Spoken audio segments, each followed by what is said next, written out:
materi tentang penyelesaian sengketa UNCLOS 1982, yang dimana hal ini menyangkut hukum laut internasional.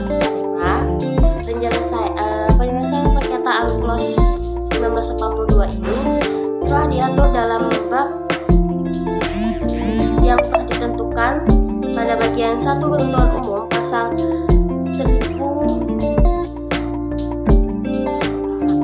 279 tentang kewajiban untuk menyelesaikan sengketa dengan damai, yang menyatakan negara peserta harus menyelesaikan setiap sengketa antara mereka perihal yang interpretasi atau penerapan konvensi ini. Dengan cara damai ini,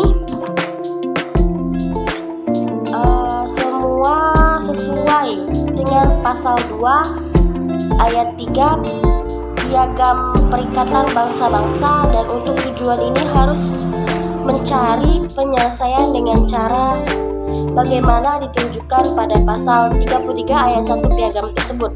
Nah, dalam negosiasi jasa baik, konsiliasi, penyelidikan penemuan fakta, serta penyelesaian menurut piagam PBB dalam UNCLOS 1982 ini terdapat dalam pasal 280 dan pasal 281.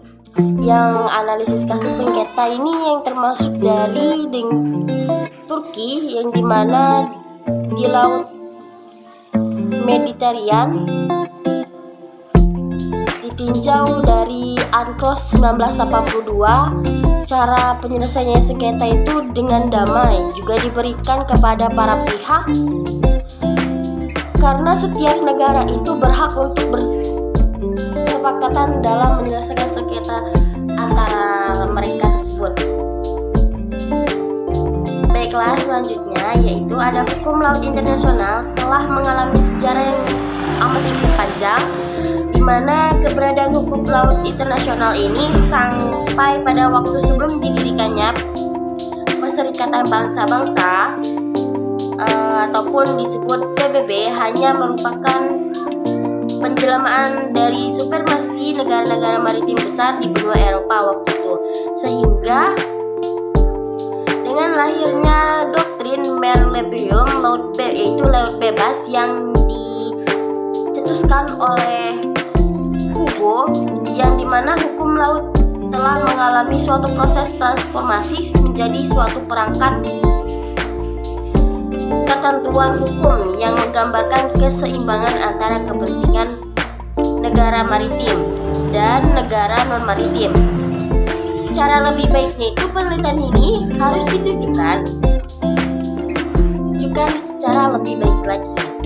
Nah, dalam penelitian ini ditujukan untuk memahami dan mengkaji bentuk-bentuk dalam faktor yang menyebabkan terjadinya sengketa kelautan tersebut. Nah,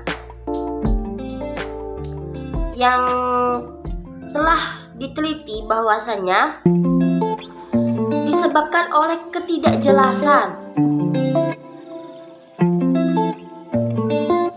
dalam batas-batas wilayah laut, dan itu juga menyangkut laut teritorial 12 mil landasan kontinen yang merupakan ZEE,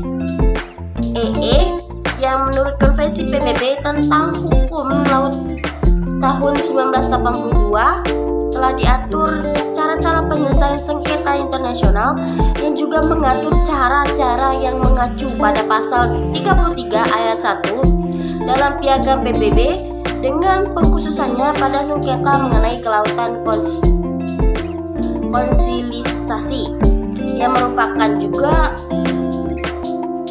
salah satu penyelesaian sengketa yang penting dan diatur dalam konvensi PBB ini tentang hukum laut internasional pada UNCLOS 1982. Dan konsiliasi itu merupakan pilihan yang dapat ditempuh di dalam upaya untuk penyelesaian persengketaan antara negara-negara khusus yang berkaitan dengan kelautan, sehingga konsiliasi itu secara khususnya diatur dalam lampiran 5 Konvensi PBB tahun 1982 tersebut. Baiklah, selanjutnya ada sebuah pertanyaan, yaitu apakah PCA berwenang untuk mengadili sengketa hukum laut internasional? Jadi jawabannya yaitu pada dulunya PCA itu mempunyai dasar untuk memasukkan praktek kehidupan. Yang pertama ialah PCA itu beraktivitas menurut UNCLOS 1982 yang dimana bersifat kejujuran dan harus ditaati dan tidak mengadili sengketa wilayah, tetapi mengkonfirmasi kebebasan aktivitas dan dalam beberapa kasus yang mengkonfiri hak wilayah dari negara-negara maritim yang lainnya. Yang lainnya itu selaku negara anggota UNCLOS 1982, yaitu negara Tiongkok, Filipina, dan negara-negara yang bersangkutan berkewajiban harus menghormati vonis-vonis PCA. Nah, sebuah negara sendiri tidak bisa berhasil menjaga perdamaian dan stabilitas di kawasan tersebut, yang pada akhirnya itu sebuah negara besar di kawasan Tiongkok selama bertahun-tahun ini selalu mempropaganda doktrin perkembangan yang secara damai. Oleh karena itu tidak ada alasan Tiongkok berjalan karena bertentangan dengan garis politik yang dijalankan oleh pimpinan negara ini di berbagai masa baktinya. Baiklah, sekian dari hasil video ini. Semoga bermanfaat ilmunya.